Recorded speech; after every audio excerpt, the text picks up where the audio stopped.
Bismillahirrahmanirrahim. Assalamualaikum warahmatullahi wabarakatuh.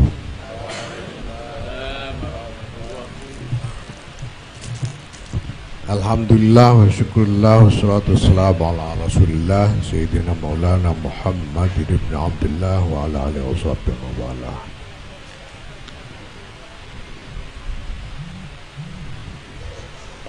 Amma ba'd, para kiai, para nyai yang saya hormati, Bapak Ibu Saudara sekalian yang saya hormati, bangsa kita ini memang bangsa yang beruntung sekali. Kita ini beruntung sekali dilahirkan sebagai bagian dari bangsa Indonesia.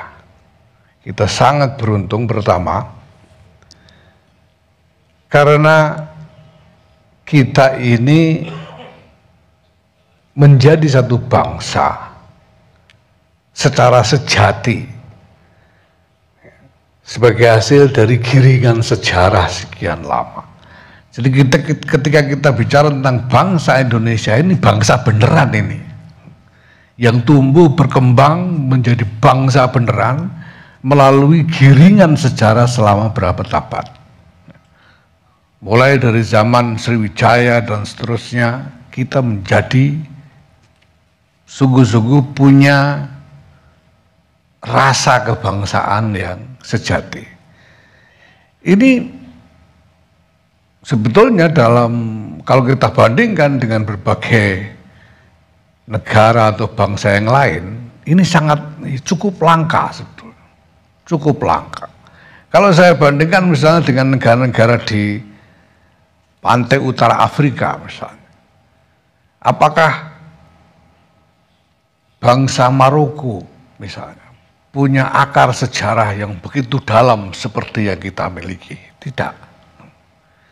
Bangsa Aljazair, Libya, mereka adalah bangsa-bangsa yang diciptakan kurang lebih oleh kolonialisme, yang ketika pergi kemudian mengiris-iris wilayah yang tadinya mereka duduki itu seperti mengiris martabak jadi satu negara dan negara yang lain. Sehingga kalau kita tanya siapa itu bangsa Tunisia, sebetulnya tidak ada greget seperti yang dimiliki oleh bangsa Indonesia. Kalau kita tanya siapa itu bangsa Yordania, tidak ada greget seperti bangsa Indonesia, karena Yordania itu hanya tanah yang diberikan kepada keluarga Syarif Hussein yang terusir dari Hijaz, kemudian diberi jatah tempat di Yordania. Apa itu bangsa Saudi? Saudi ini adalah satu tribe, satu suku klan yang menguasai wilayah. Apakah bangsanya ini adalah bangsa Saudi? Ya, bagaimana mungkin? Ini negara yang dikuasai oleh satu keluarga, yaitu keluarga Saud. Itu sebabnya disebut Al-Mamlakah Al-Arabiyah As-Saudiyah, karena dikuasai oleh keluarga Saud. Keluarga Ja'far, keluarga Al-Haddad tidak ikut. Nah, ini berkah yang luar biasa untuk kita. Dengan modal rasa kebangsaan yang mengakar jauh sekali, itulah kemudian, dan lagi-lagi dengan anugerah yang luar biasa besar, kita punya pemimpin-pemimpin yang sejak lama, kalau kita hitung sejarah modern Indonesia sejak kira-kira awal abad ke-20, kita dianugerahi oleh pemimpin-pemimpin yang bukan hanya sangat terlibat di dalam wacana kemanusiaan yang kosmopolit pada waktu itu, tapi bahkan mampu mengenerate, mampu menghasilkan versi mereka sendiri tentang bagaimana sesungguhnya wawasan kemanusiaan yang harus dikembangkan. Sehingga misalnya pada tahun 1928, Oktober 1928, pemimpin-pemimpin muda kita sudah melangkah sampai kepada kesepakatan tentang kebersatuan, kebersamaan, dan kesetaraan, yaitu dengan Sumpah Pemuda. Ketika mereka menyatakan satu nusa, satu bangsa, satu bahasa, Indonesia, itu berarti bahwa semua anak bangsa ini adalah setara, bersatu, dan bersama. Ini kalau diukur dari ukuran Indonesia sendiri, ini adalah satu inisiasi yang luar biasa yang akan menentukan sejarah kita ke depan. Tapi lebih dari itu, ini adalah wawasan yang sangat relevan dalam konteks peradaban global secara lebih luas. Karena di sini, di dalam Sumpah Pemuda itulah semua perbedaan etnik, semua perbedaan identitas yang lain termasuk agama diabaikan untuk bersatu bersama secara setara. Sesuatu yang tidak kita temui dimanapun, belahan dunia manapun, selain di Indonesia. Kalau bangsa Amerika misalnya membanggakan konstitusinya yang menyatakan demokrasi dan bahwa setiap orang dilahirkan setara, nyatanya mereka baru bisa mengimplementasikan itu, baru bisa mewujudkannya dalam kenyataan setelah tahun 60-an, 1960-an, kita lebih dulu. Kalau Jefferson mengatakan bahwa semua orang punya hak yang sama, itu semua orang maksudnya semua orang kulit putih. Kulit hitam tidak masuk. Tapi kita sudah dengan sangat tegas dan tulus. Tulus ini bukan cuma soal bunyi-bunyian, tapi betul-betul tulus. Satu nusa, satu bangsa, satu bahasa.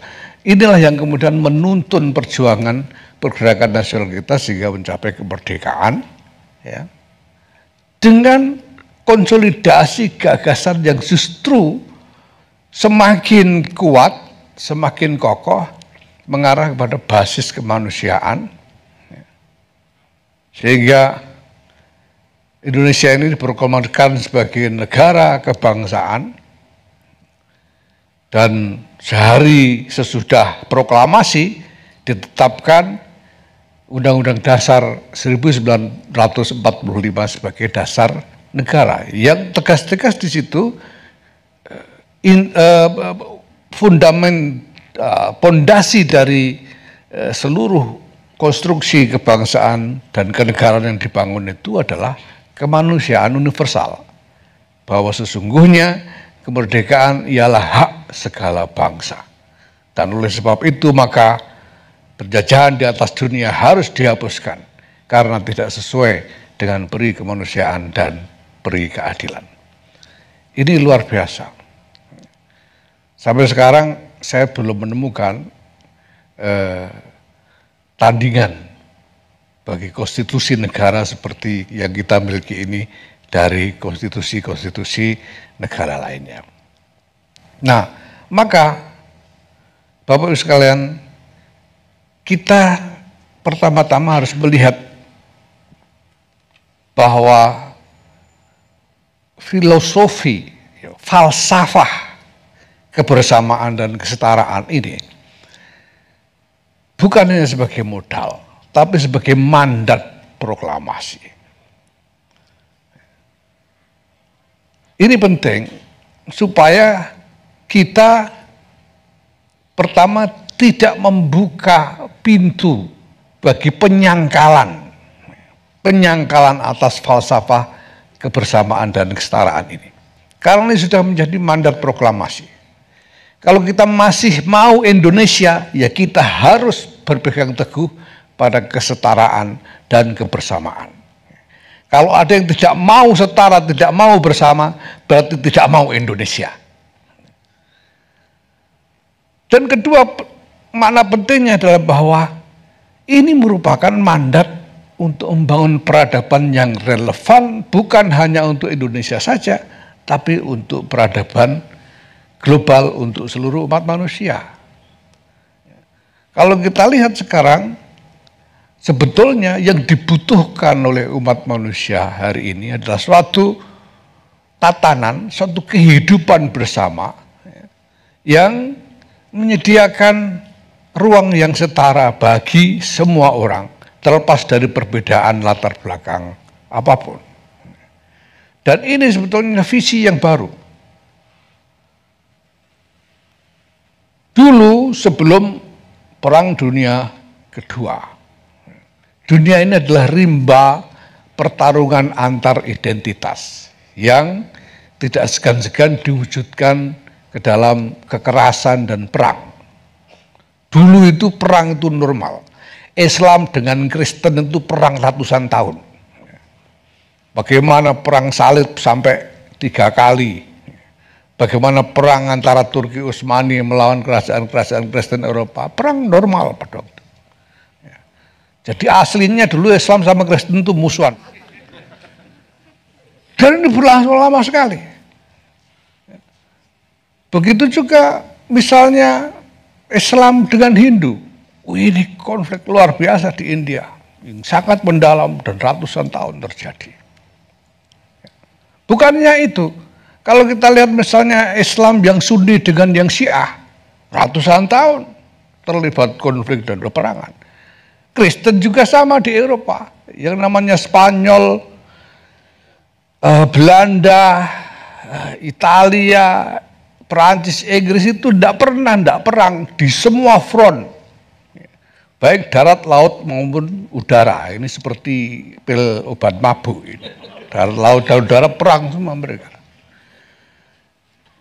Dasarnya apa? Dasarnya perbedaan identitas, bukan hanya soal rajanya, tapi juga soal agamanya. Yang Katolik, yang satu Protestan, yang lain Anglikan dan sebagainya. Dan diskriminasi juga masih normal. Nyatanya kita masih dijajah Belanda dan orang pribumi warga kelas 3 setelah Asia Timur asing dan kulit putih Eropa pada waktu itu. Dan ini dianggap sebagai sesuatu yang normal dan dijalankan di mana-mana. Walaupun Abraham Lincoln sudah menyatakan melarang perbudakan pada tahun berapa itu, tapi nyatanya diskriminasi masih diberlakukan secara hukum, bukan hanya soal budaya hukum. Orang kulit hitam baru memperoleh hak untuk memilih setelah tahun 60-an. Kita tahun 55 pemilu sudah melaksanakan pemilu yang betul-betul murni berdasarkan universal vote rights. Semua orang boleh memilih, tak peduli apapun perbedaan latar belakangnya. Kita ini lebih dulu dari Amerika.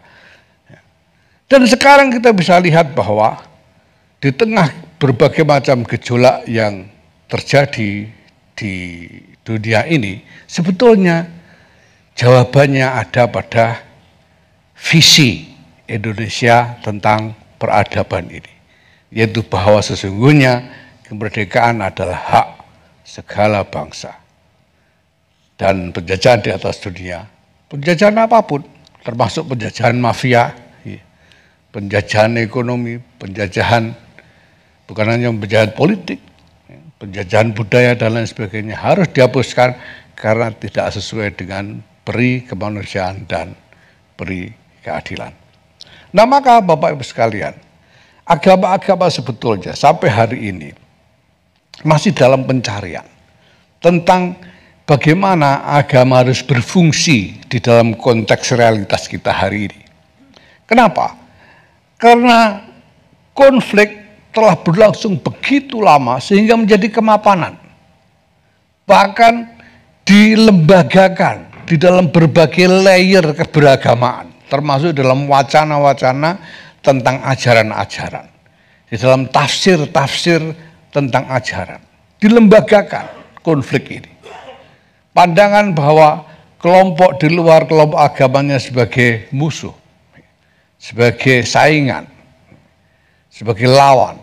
Ini dilembagakan, termasuk di dalam Islam sendiri. Saya belajar agama sejak kecil, sejak kanak-kanak sampai tua begini, itu masih banyak elemen-elemen di dalam ajaran-ajaran yang diajarkan kepada anak-anak kita yang problematis dalam soal hubungan antar agama yang berbeda.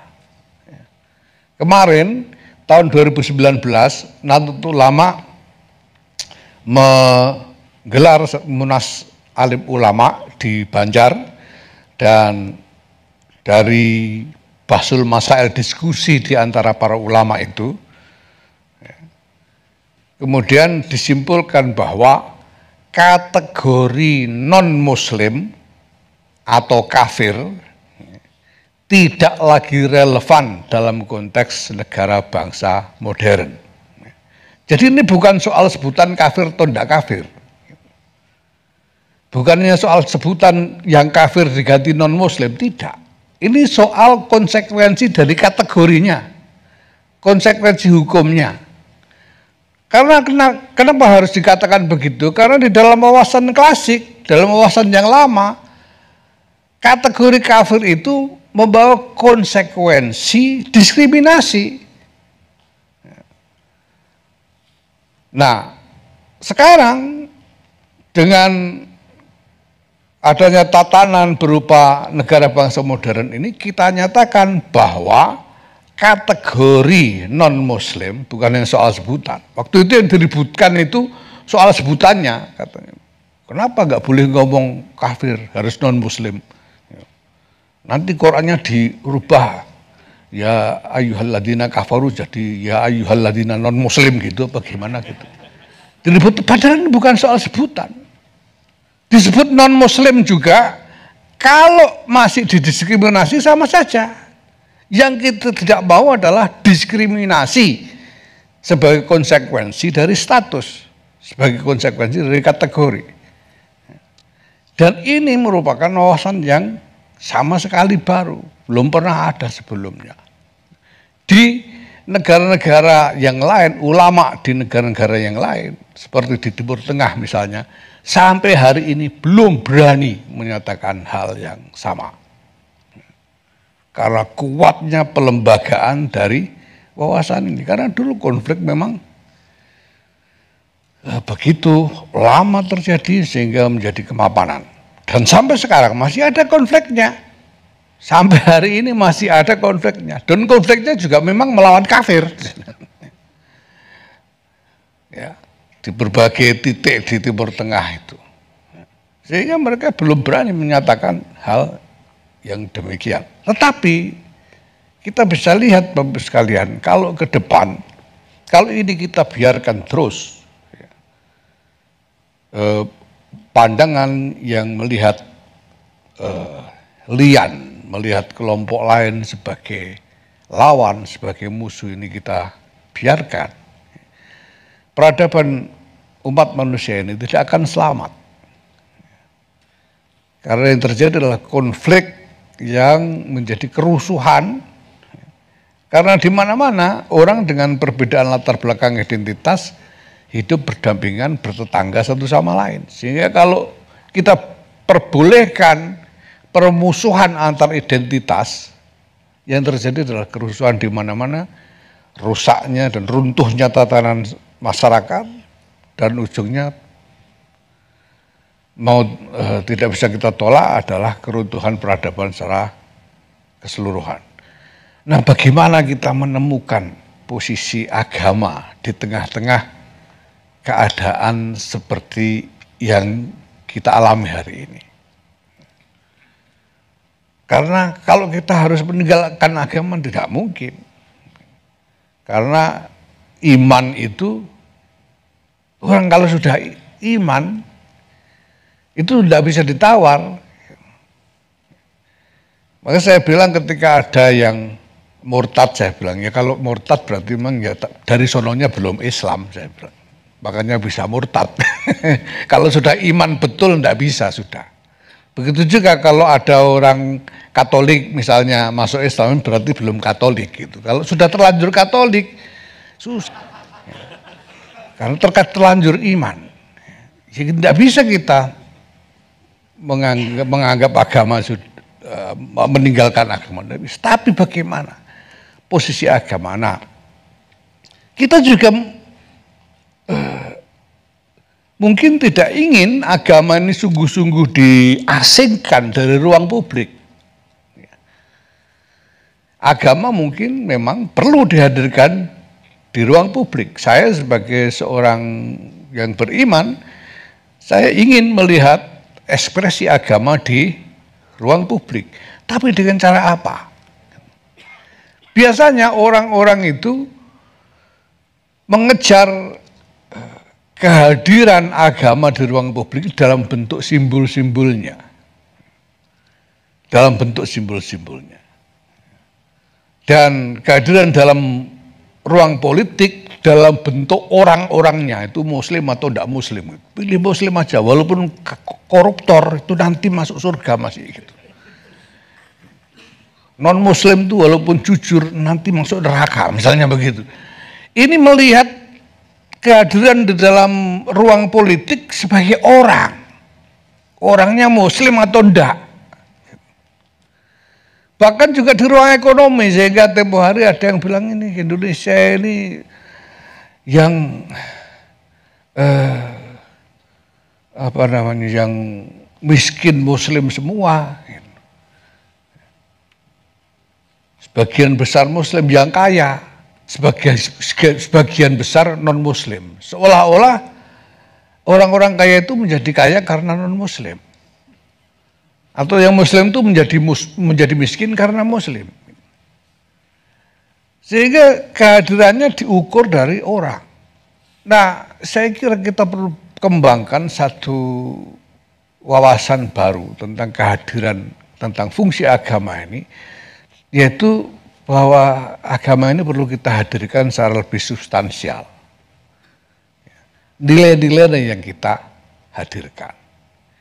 Kemarin dalam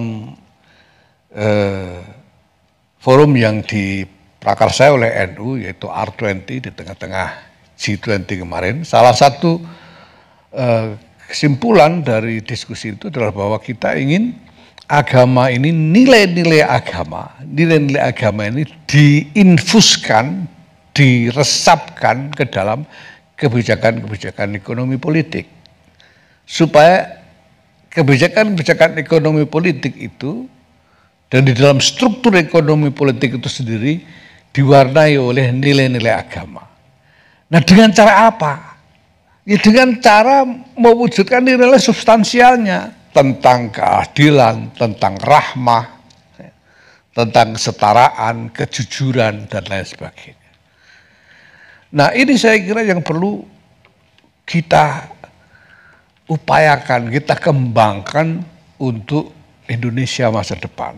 Bagaimana agama tetap hadir di ruang publik sebagai substansi, sebagai nilai-nilai. Maka misalnya di dalam hukum,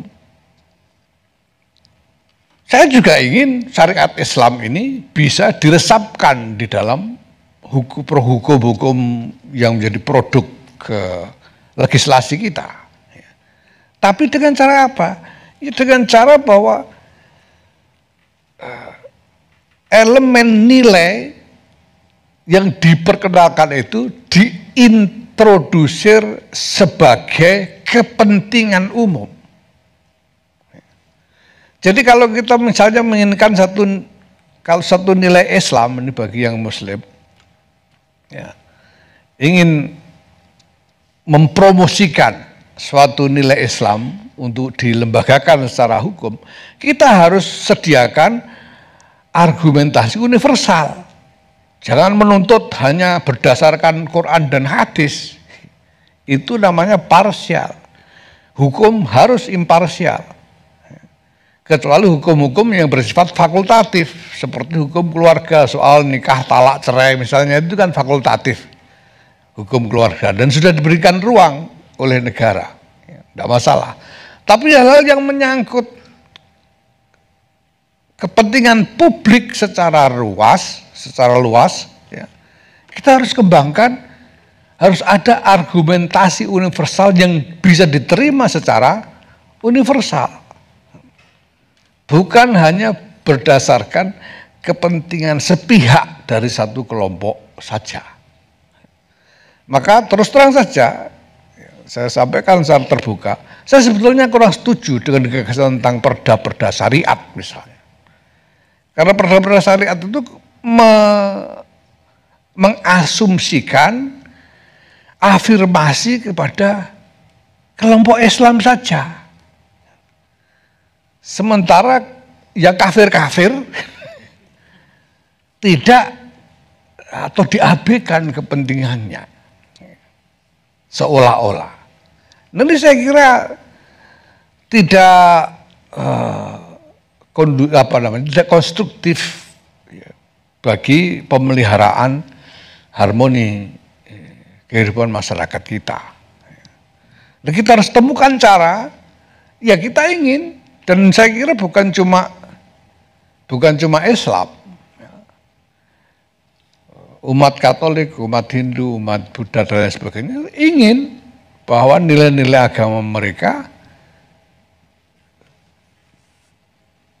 termanifestasikan di ruang publik. Nah,